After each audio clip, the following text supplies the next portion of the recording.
പ്രസിദ്ധമായ ആറന്മുള വള്ളസദ്യയ്ക്ക് നാളെ തുടക്കം. വള്ളസദ്യയുടെ ചടങ്ങുകളുടെ ഉദ്ഘാടനം മന്ത്രി കെ മുരളീധരൻ നിർവഹിക്കും. 522 വള്ളസദ്യകളാണ് ഇതുവരെ ബുക്ക് ചെയ്തിട്ടുള്ളത്. വള്ളസദ്യയ്ക്കുള്ള ക്രമീകരണങ്ങളെല്ലാം പൂർത്തിയായതായി പള്ളിയോട സേവാസംഘം ഭാരവാഹികൾ പറഞ്ഞു. പ്രസിദ്ധമായ ആറന്മുള വള്ളസദ്യയ്ക്ക് തുടക്കമാവുകയാണ്. വള്ളസദ്യയുടെ ക്രമീകരണങ്ങളെല്ലാം നടപ്പിലാക്കുന്നത് പള്ളിയോട സേവാസംഘത്തിന്റെ നേതൃത്വത്തിലാണ്. എന്തായാലും ഒരുക്കങ്ങളെല്ലാം അന്തിമഘട്ടത്തിലാണ്.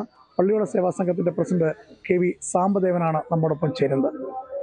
ഈ വർഷം ഇതുവരെ തന്നെ 502 വള്ളസദ്യകൾ ഇതിനകം ബുക്ക് ചെയ്യപ്പെട്ടിട്ടുണ്ട്. നമ്മൾ 550 വള്ളസദ്യകൾ നടത്താനാണ് ക്രമീകരിച്ചിരിക്കുന്നത്. അപ്പോൾ 48 വള്ളി സദ്യകളൂടെ ഞങ്ങൾ സ്വീകരിക്കും ഇക്കൊല്ലത്തെ.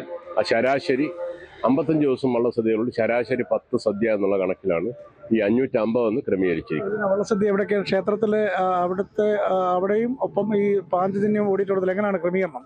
നമ്മുടെ ഈ വള്ളസദ്യ നടത്തുന്നത് 18 സ്ഥലങ്ങളിലുണ്ട്.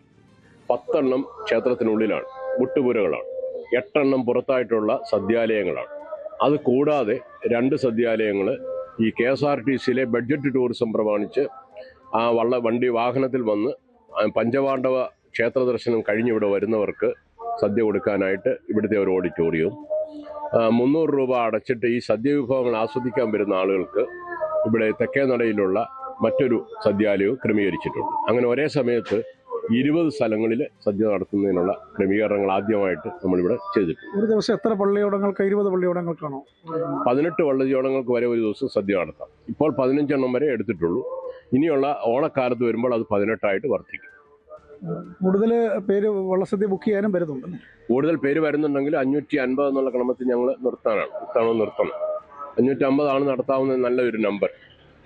അതുകൊണ്ട് തന്നെ 550 ആകുമ്പോൾ അത് നിർത്തിയിട്ട് ബാക്കിയുള്ള അടുത്ത കൊല്ലത്തേക്ക് അവരെ കൊണ്ട് ബുക്ക് ചെയ്യിക്കുന്നതാണ്. മറ്റ് പ്രത്യേകത വല്ലതും ഈ പ്രാവശ്യം ഒരുപാട് പുതിയ ക്രമീകരണങ്ങൾ ചെയ്തിട്ടുണ്ട്.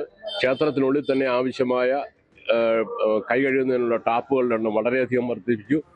അതുപോലെ കഴിഞ്ഞ കൊല്ലമൊക്കെ പന്തലിട്ടിരുന്ന അപാകതകളെല്ലാം മാറ്റി ക്ഷേത്രത്തിൽ ആറ്റുകടവിലേക്ക് ഇറങ്ങുന്നതിന് 2 വഴി ഉപയോഗിച്ചിട്ടുണ്ട്. ഭഗവതി ക്ഷേത്രത്തിന് പുറകിൽ കൂടെ താഴെ ഇറങ്ങാം. അതുപോലെ സ്വീകരിച്ച് മധുക്കടവിൽ കൂടെ മേപ്പോട്ട് കയറാം. അങ്ങനെ തെള്ളുകൾ ഒഴിവാക്കുന്നതിന് ഉള്ള ക്രമീകരണം ചെയ്തിട്ടുണ്ട്. ആറന്മുളയിൽ നിന്നും ശശി നാരായണൻ, ന്യൂസ് 18. കൂടുതൽ വാർത്തകൾക്ക് news 18 Keralam YouTube channel subscribe ചെയ്യുക.